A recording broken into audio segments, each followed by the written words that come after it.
Welcome to పూరాలోకల్.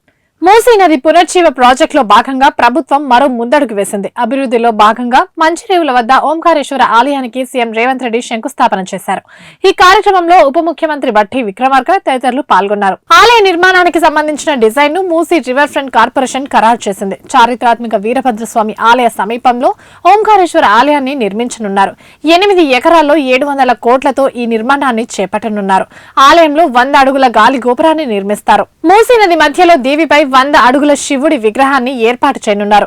Musi ప్రక్షాళన సంకల్పంలో ప్రజలంతా అండగా ఉండాలని ముఖ్యమంత్రి రేవంత్ రెడ్డి కోరారు.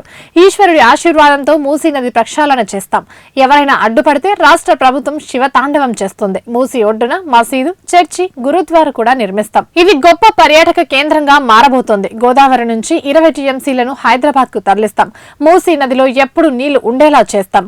కాలుష్యం వల్ల భావితరాలు నాశనమయ్యే ప్రమాదం ఉంది. మానవ తప్పిదాలను అరికట్టాలి, లేకపోతే భావితరాలు నష్టపోతాయి. 6 ఈ ప్రాజెక్టు పూర్తి చేసి తీరుతామని సీఎం రేవంత్ రెడ్డి అన్నారు. గండిపేట ప్రాంతంలో మూసీ నది ప్రక్షాళనకు సంబంధించి ఈశ్వరుడి ఆశీర్వాదంతో ఈనాడు ఈ కార్యక్రమాన్ని మా ప్రభుత్వం చేపట్టింది. అన్ని అడ్డంకులను ఈశ్వరుడే తొలగిస్తాడని ఎవరైనా దీని మీద దుష్ప్రచారం చేసినా, దీనికి పెడార్థాలు అంటగట్టిన ఈ రాష్ట్ర ప్రభుత్వం శివతాండవం చేస్తుందని చెప్పి నేను వేదిక మీద నుంచి సవినయంగా చెప్పదలుచుకున్నా.